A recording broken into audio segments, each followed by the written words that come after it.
আসসালামু আলাইকুম দর্শক বন্ধুরা, দেশ এবং প্রবাস থেকে যারা আমার ভিডিও দেখছেন সবাইকে একরাশ প্রীতি এবং শুভেচ্ছা জানিয়ে শুরু করছি আজকের ভিডিও। বন্ধুরা, আজকে আমি আপনাদেরকে দেখাতে নিয়ে এসেছি আমার একটা জমিতে, এবং এখানে আমি আধুনিক পদ্ধতিতে পেঁয়াজের যে কদম চাষ, সেই পেঁয়াজের কদম চাষ করেছি সম্পূর্ণ আধুনিক পদ্ধতিতে। তো এই আধুনিক পদ্ধতিতে করার একটাই কারণ, আমি অনেকগুলো ভিডিও দেখেছি, তো তারা সফল হয়েছেন এবং জানি না আমি কী হবে, আল্লাহ তাআলা কী করবেন। তো আমি এখানে আমার মোট 5% জমিতে আমি এই লালতির হাইব্রিডের যে সেকেন্ড জেনারেশন হবে সেই উদ্দেশ্যে আমি ফার্স্ট জেনারেশনের পেঁয়াজ রোপণ করেছি। দেখুন, লালতির হাইব্রিডের একদম কৌটার যে পেঁয়াজ গত বছর হয়েছিল, এবং সেই পেঁয়াজ আমি এবছর ফার্স্ট জেনারেশনের পেঁয়াজ কিনে রোপণ করেছি, এই কালি রোপণ করেছি, এবং আল্লাহ তাআলা যদি দেন সামনের বছর সেকেন্ড জেনারেশন হবে।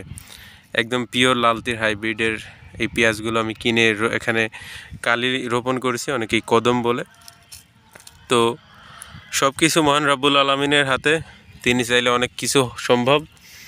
তো দেখুন, আমি একদম লালতির হাইব্রিডের সেকেন্ড জেনারেশন উৎপাদন করার জন্য আমি এখানে বেড পদ্ধতিতে, আধুনিক পদ্ধতিতে আমি এই পেঁয়াজের কদমগুলো লাগাইছি, এবং আর 2-1 দিন পরেই সেচ দিব।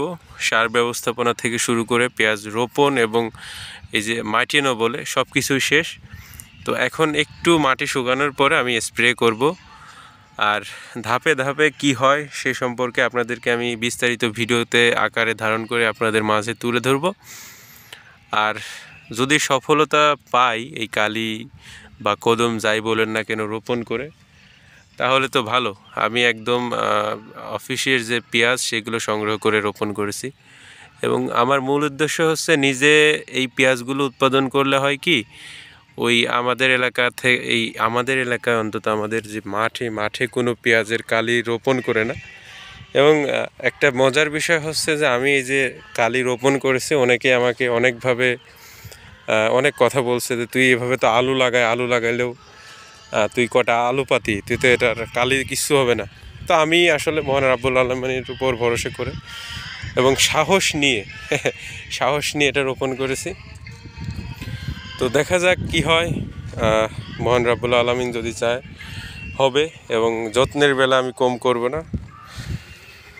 তো সব কিছু মিলে যদি হয়, তো নিজে এই যে আমার বছরে প্রায় আমাদের প্রায় 10 থেকে 12 কেজি এই যে পেঁয়াজের যে বীজ কিনতে হয়, তো সেইটা যদি না কেনা লাগে তাহলেই কিন্তু আমার অনেকটা টাকা বেঁচে যাবে, এবং পিওর যে লালতির হাইব্রিডের বীজ থেকে যে দানা পাবো সেটাই হচ্ছে বড় মুখ্য বিষয়। তো এই জন্যই আমি মূলত এই পেঁয়াজের কদম এবছর অবশ্য শখ বলেন বা যাই বলেন না কেন সেই বিষয়ে করা। তো আশা করি হবে, ইনশাল্লাহ হবে না কেন, আমাদের এদিকের মাটিও ভালো। তো সঠিক পদ্ধতি অবলম্বন করলে অবশ্যই হবে। আর যারা পেঁয়াজের এই যে কালি চাষে বিশেষজ্ঞ, অবশ্যই তাদের কাছ থেকে সুপরামর্শ নিয়ে সুচিন্তা নিয়ে আমি আমার এই প্রজেক্টটা স্বল্প পরিসরে এগিয়ে নিয়ে যাব। তো আজকে এ পর্যন্তই। সবাই ভালো থাকবেন, সুস্থ থাকবেন। দেখা হবে অন্য কোনো ভিডিও নিয়ে। আর আমার এই যে প্রজেক্টের ভিডিও শুরু থেকে শেষ পর্যন্ত আপনাদের কাছে তুলে ধরব। সে পর্যন্ত সবাই ভালো থাকবেন, সুস্থ থাকবেন, নিরাপদে থাকবেন। আল্লাহ হাফেজ।